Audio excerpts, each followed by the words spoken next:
Nicolo Bulliger comes up short in the end in the final sector. So 1.5 tenths of a second at the moment, covering your top four. Tito Rabat, who would have predicted that, ahead of Danilo Petrucci, Nicolo Bulliger and Alex Lowe's. Obviously, Garrett Gerloff has lost some running after his earlier spill. Yonone Vieke's just been displaced by Michael van der Mark, who takes P7. Bassani and Bautista rounding out your top 10. Yeah, good bit of variety up there with Kawasaki, Ducati, Kawasaki, BMW then as well with Garrett Gerloff. So 3 different manufacturers up inside the top 5. Van der Mark, 7th fastest as well. Xavi Vieira's moved himself up into 8th fastest. So now that we're getting to it, everyone's just starting to get more and more speed out of themselves now. But good for Van der Mark after that crash with Del Bianco to jump back out on the track and immediately get himself out there with a lap half a second off of Tito's time.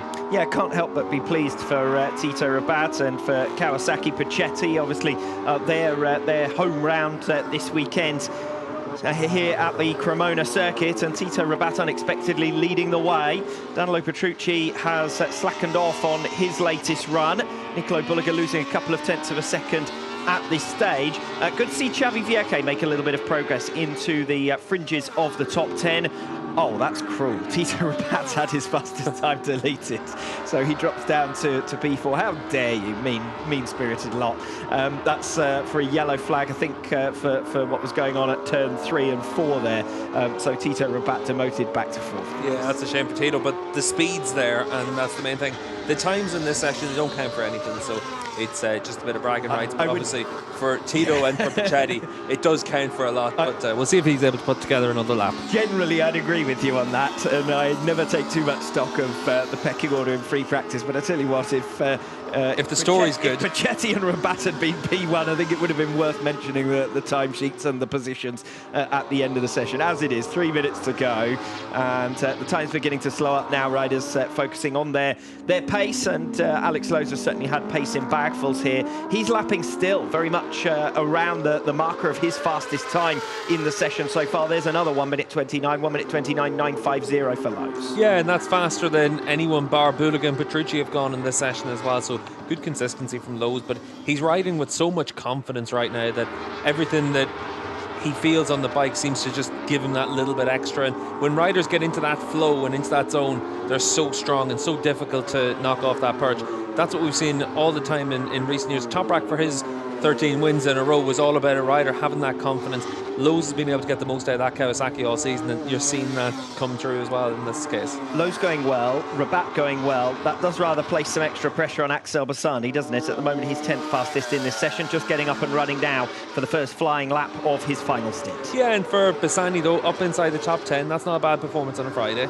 And Magny Corb, we saw in race 2, he was able to make a good start before taking that long lap penalty and dropping all the way down the order, but he's been able to at least see some signs of progress, which is important.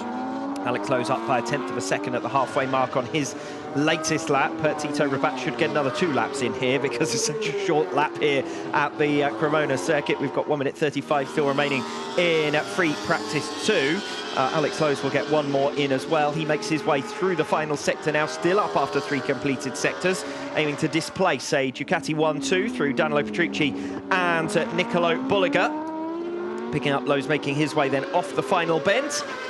And Lowe's crosses the line. Julie does go P1. Less than a tenth of a second his advantage over Petrucci, but the fastest time of the day so far, 1 minute 29.685 for Lowe's. Yeah, and you can see into his pit box, just his electronics engineer looking on, and crew chief Parariba. They'll be happy with how that's gone as Axel Bassani then comes through, and that's Lowe's day done. So 29.6. We'll see if anyone's able to get close to that in their final lap. Almost like high-speed bus drivers there, weren't they? Alex Lowe's just giving a thumbs up and a wave to his colleague as Axel Bassani rode on and through.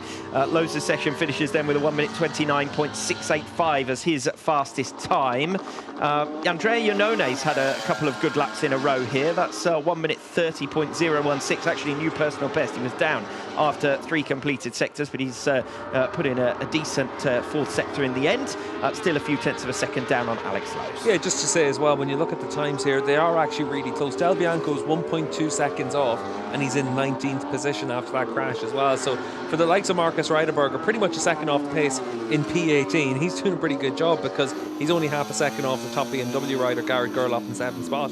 So for the rider having to adjust to Pirellis or readjust to Pirellis, he's done a good job, and he's had some running on Pirellis over the course of the summer after Bradley Smith had his leg fracture. We were able to see Ryderberger have some testing days for the team on the Pirelli tyres, but predominantly he's been using Dunlops in the Endurance World Championship, so he's really adapted quite well, especially when you compare that to the fortunes of Canepa and Fritz, the other two endurance riders switching back to the Pirellis. They're down there in 21st and 24th position. Yeah, maybe tells you something about the manufacturers there and where they are this season at the moment as well, because the BMW seems to be working well, inconsistently with some of the riders, but at times we've seen Scott Redding challenge at the front, we've seen Garrett Gerloff on the podium, we've seen Michael van der Mark with a race win, obviously Toprak who's dominated, so there is something there working well in that package as the checkered flag falls in free practice too. Yeah, and a lot of the times you want to look to see where the second or third rider is for each manufacturer to really see where their level is, and obviously for Lowe's, the fastest Kawasaki rider, Tito Rabat's fourth fastest, Petrucci, Bulaga, expected Ducati to be right up the top obviously at this stage, but for the BMWs, when you've got Gerloff and Redding and van der Mark in 7th, 8th and 10th position, that shows the BMW's got a good package. The Yamaha, on the other hand, with all the changes for this weekend, GRT and the Pata Promethean team using that 2015 machine, you've got Locatelli in 13th fastest, Gardner in 16th fastest, and then the two replacement riders further down. So the Yamaha, with that new package, they've got a lot to learn from it, and we'll see whether or not they're able to make their progress, but they're about a second a lap off the pace.